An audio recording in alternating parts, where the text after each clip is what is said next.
Quer aprender a programar e entrar no mercado com mais vagas disponíveis, mas com poucos profissionais? E melhor ainda, poder trabalhar de casa e ganhar em dólar? Confere o link na Pizzaria agora comprar pizza. Ontem foi numa pizzaria, o pizzaiolo falou que ia demorar meia hora porque ele tava fazendo podcast, cara. Tá todo mundo fazendo podcast, cara. Não, e depois que eu vim aqui, fui lá, fiz no Podpah, muita gente, muito contato que você me passou também, muito obrigado. E muita gente quer saber, só que não é simples, velho. Então fala pro pessoal e fala o que... Vamos lá. Quando a pessoa chega, quero montar um podcast, eu falo, depende da verba que você tem disponível, porque não é barato.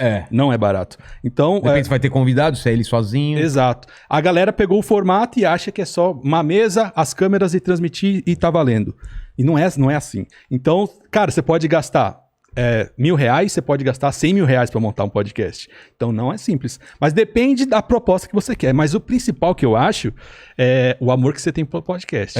Cara. É se fazer você com amor. Não, se você tá fazendo só pela onda, só pela modinha, com certeza você não vai segurar a onda quando tiver poucos views, quando não tiver entrando grana, você vai desistir, né? Porque a grana não entra no começo. Não é? Cara. Leva um nem tempo. viu, demora. Tá começando um canal do zero.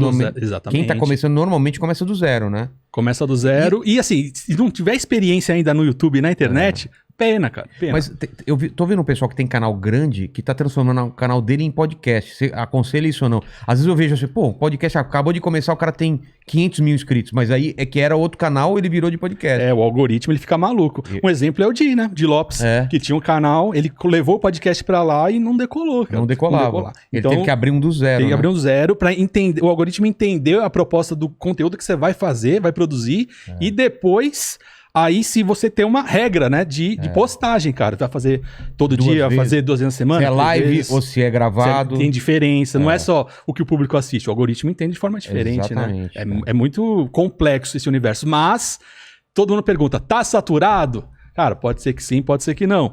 Mas eu acredito que não. Entendi. Porque a maré vai subir, sobe pra todo mundo. E também tem espaço, cara. Agora eu acredito que vai ser tudo muito mais nichado. Autoestima. Estresse. Né? Lógico, muito Tem relacionado. a ver mesmo. Muito relacionado mesmo. Porque Inclusive, eu percebi que o ano passado, que foi pandemia, foi o pior ano que eu acho que pra muita gente, pra comediante foi mal. Cara, começou a ficar mais ralo, cara. Porque eu tava muito estressado, muito ansioso, entendeu? o estresse é um grande vilão. A alimentação é outra grande vilã, né? As carências, o pessoal que faz dieta, o pessoal que não toma um polivitamínico, que não tem as vitaminas e os minerais que tem que ter, começa a cair cabelo, a unha fica ruim. Então, tudo isso está relacionado. Não é só questão da genética. O meu pai, a minha mãe, os meus tios, o meu avô, os meus irmãos são careca. Não é só por causa disso. Tem um monte de coisa que influencia. Inclusive, o estresse, a alimentação, outras doenças que acabam tendo também essa manifestação em cabelo. Então tem muita coisa que a gente pode abordar nesse sentido. Cara, e a maior parte, assim, eu vou te falar que 90% das pessoas perguntava se doía. Uhum. Assim, aí dói. E eu não lembro de dor Exato. da cirurgia. Eu só lembro de ser difícil nos 2 primeiros dias, de dormir um pouco por apoiar essa região. Isso. Por que não dói? Porque o pessoal acha que dói por causa daquela antiga que cortava, né? Antigamente, existiram vários detalhes na cirurgia da técnica antiga que já não acontece hoje em dia. Número 1, principal, não tem mais aquela cicatriz, aquele corte na nuca. Por que tinha essa cicatriz? Porque tirava um pedaço de pele, uma faixa de pele, Caramba. e aí depois suturava, costurava aquilo ali para fechar, então ficava aquela cicatriz, né, em elipse na nuca. E essa faixa de pele que tirava, a gente começava a cortar em vários pedacinhos até ficar com um único pedacinho, que é o que a gente chama de unidade folicular, que ia lá implantar onde não tinha. Implantava com a pele? Exatamente. Nossa. Hoje, o que nós fazemos? Nós, em vez de tirarmos um pedaço grande de pele para fazer uma cicatriz, nós vamos tirando unidade folicular por uma. Por isso que chama fio a fio. Porque nós tiramos um por um e depois colocamos um por um. Então não tem mais aquela cicatriz lá atrás na nuca. No meu caso, você sabe quantos fios tiraram e quantos foram transplantados? No teu caso, foram mais de 12 mil fios. Né? Da barba também? No total, no geral. Tá? Foram mais de 12 mil fios. Então tu imagina, o que antes seria um grande corte na nuca, agora não tem mais cicatriz nenhuma. Daqui a pouco o cabelo da nuca tá todo bonitinho. Como que a barba cresce muito mais rápido que o cabelo? É normal isso? É normal. Acaba tendo uma resposta diferente, né? Em velocidade de crescimento e inclusive até em cobertura.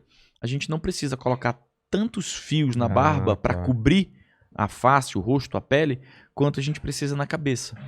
Tanto que a barba a gente consegue fazer um desenho com uma quantidade bem menor, né? E com uma resposta muito boa. Então, tudo que nós fazemos hoje de transplante de barba, principalmente quando é para retoque, quando é para deixar algum lugar que não fechava, deixar fechadinho, cada vez está mais na moda o lance da barba.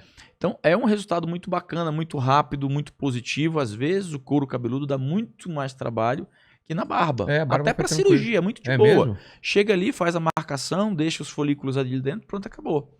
Tá? Outra coisa que o pessoal pergunta também, se eu fiquei acordado durante o procedimento e eu não lembro de nada. Exato. Eu lembro até que você me ajudou a entrar no Uber, que eu tava zuretaço, assim. Exato. Eu cheguei lá, se não me engano, às 8 e saí às 11 ou às 10, não foi? Mais ou menos isso. Mais ou menos isso. Por que demora tanto? O que acontece? Essa cirurgia a gente já programa para que seja uma cirurgia de 12 horas. Normalmente não leva tudo isso. Mas entre o que começa a cirurgia, prepara o paciente, exato. Anestesia. Toda a equipe, anestesia, etc. Depois também que termina a cirurgia, até você ficar bem, conseguir andar numa boa. Ainda, tu não lembra, mas tu já estava super bem. Né? Já estava bem tranquilão. O que acontece é que vai ficando um espaço, vão ficando ali lacunas de memória. Eu acordei durante o processo algumas vezes ou não?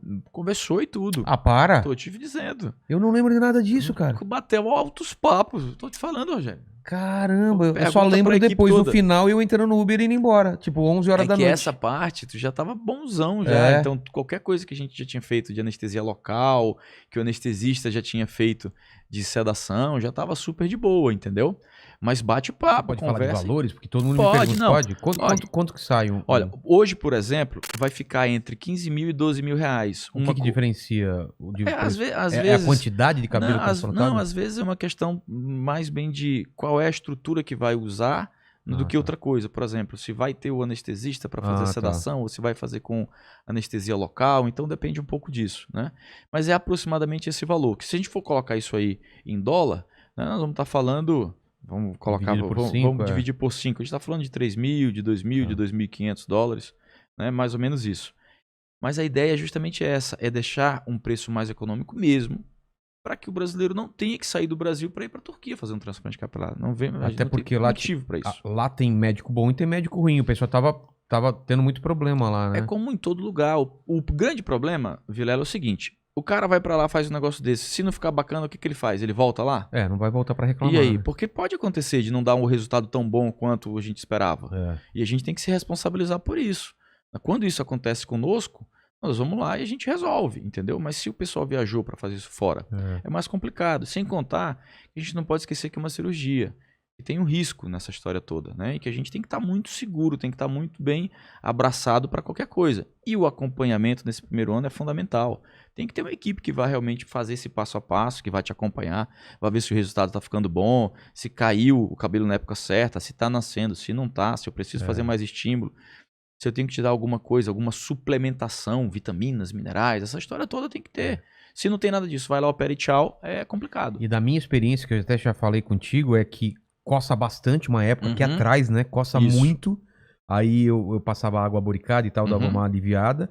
E aqui em cima eu não tava sentindo aqui. Já voltou? Tá voltando aos poucos, Olha aí, mas tá era vendo? muito estranho. Durante uns dias eu colocava a mão, parecia que não era a minha cabeça. E tem as duas coisas, Rogério. Pode acontecer de ficar muito sensível. Ah, é? Stanley, por qualquer coisa dói, eu toco, não, dói. eu não sentia nada aqui. Ou o contrário, pode ficar adormecido. Stanley, tem alguma coisa, tá dormente, hein?